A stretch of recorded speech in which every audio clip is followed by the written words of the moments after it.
야곱은 삼촌 라반의 집에 와서 몇 년을 살았을까요?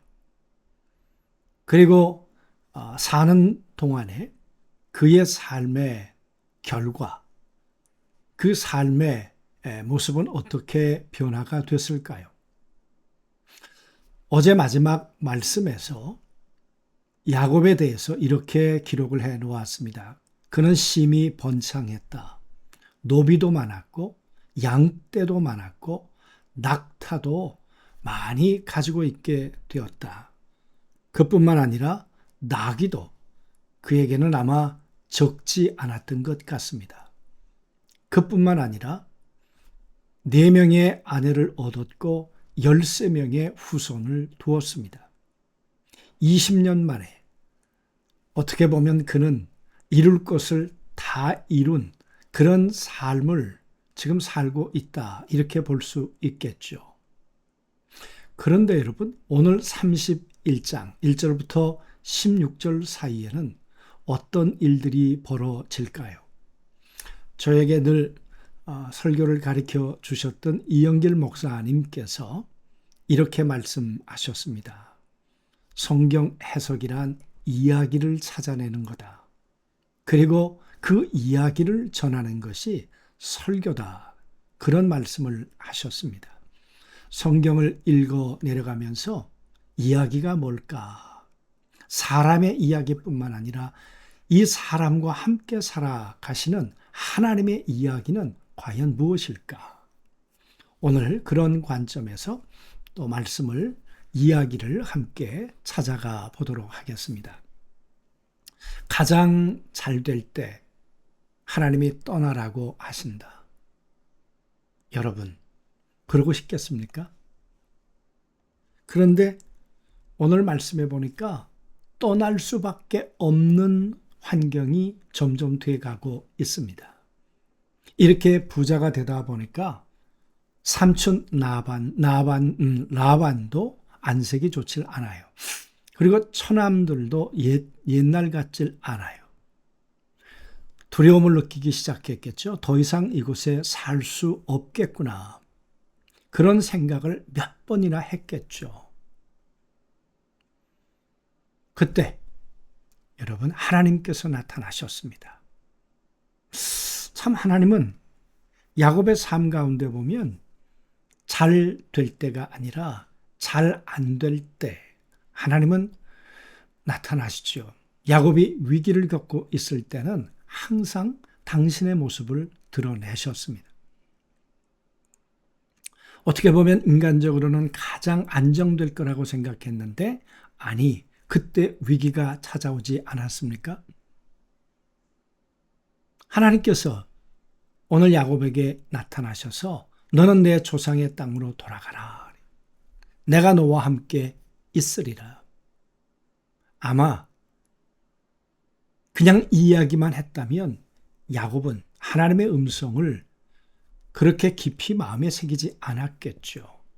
그런데 삼촌 라반의 안색이 변하고 처남들이 옛날 같지 않는 얼굴로 자기에게 달려드는 그런 상황 속에서 내가 왜 그럴까? 아마 그런 마음의 동요가 있을 수 있었겠죠. 그때 하나님이 오늘 나타나신 거예요.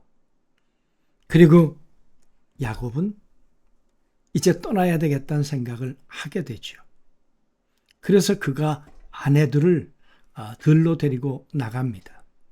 그리고 아내들을 설득을 합니다. 내가 아버지를 위해서 얼마나 수고하고 애썼는가. 그런데 그 아버지가 나에 대해서 10번이나 나를 속이지 않았던가. 그래서 내가 이만저만해서 이 점 있는 그런 이 짐승들을 내 것으로 갖게 했는데, 그런데 생각해 보니까 그게 미신 때문에 그렇게 된 게 아니라 하나님이 내게 이렇게 하셨다는 거예요. 그래서 9절에 보니까 하나님이 이같이 너희 아버지의 가축을 빼앗아 내게 주셨느니라. 야곱은 이제 오늘 되어지는 일을 해석하기 시작을 합니다. 내가 수단을 부려서 이렇게 된 것이 아니고 하나님께서 나에게 이 부를 아버지로부터 삼촌으로부터 뺏어서 내게 주셨구나. 그래서 그 하나님이 말씀하시는데 내가 더 이상 이곳에 머무를 수 없겠다. 그래서 여러분 주의 사자를 통해서 이번엔 말씀하신다 그러셨습니다. 내가 무너질 때 무엇이 보이기 시작하는가? 내가 지켜야 한다는 고집이 무너지고 상황이 아니라 하나님이 보이기 시작하는 거죠. 떠남은 단순한 결단이 아니라 하나님을 인식한 결과이라는 거예요. 나는 베델의 하나님이라 일어나라 이 땅을 떠나서 내 출생지로 돌아가라.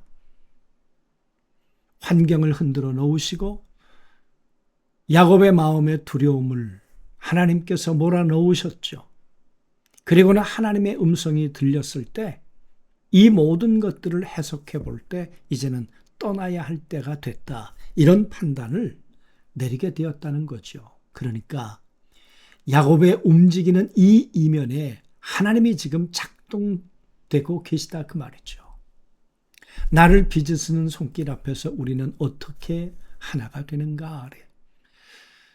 놀라운 일이 벌어지기 시작했습니다. 떠나겠다고 마음을 먹었는데 경쟁하던 자매가 하나가 됩니다.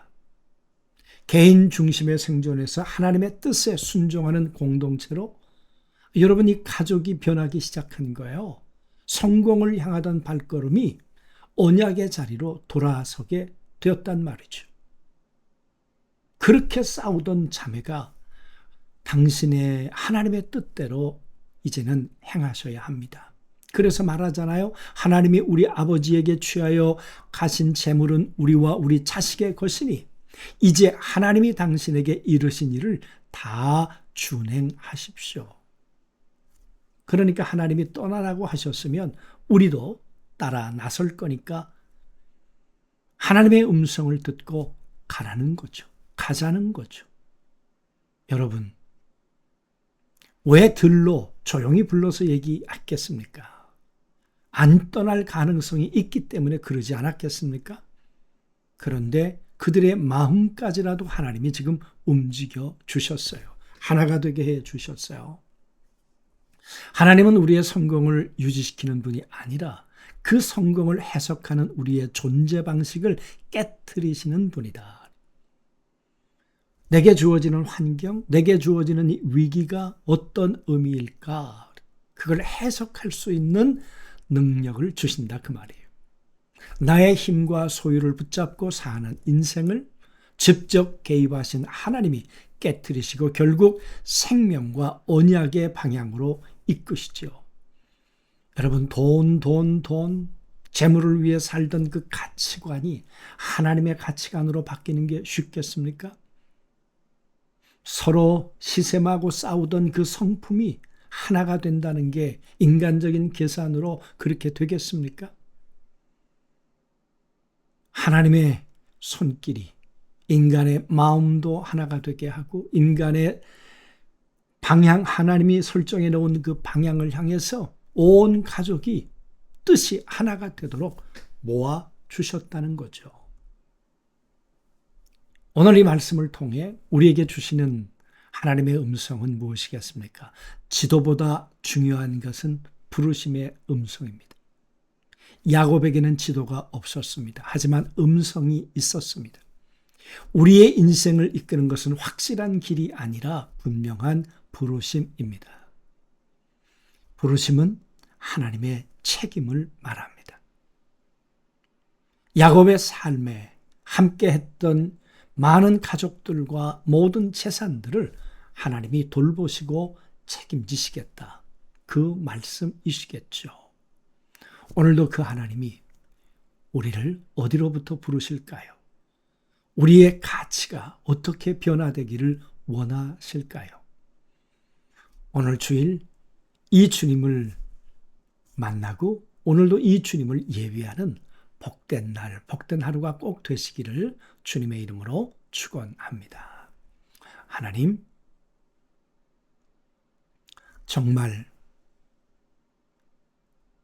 번창하게 되었고 재산이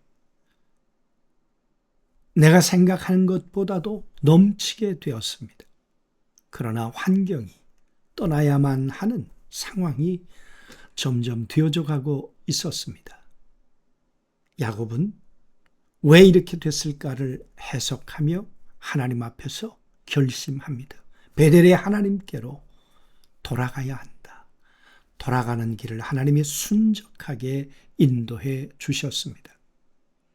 우리에게 필요한 것은 지도가 아니라 하나님의 음성, 그 음성 하나면 충분하다고 했습니다.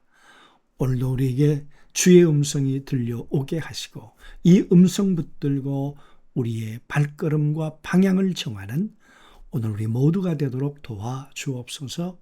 예수님의 이름으로 기도하옵나이다. 아멘.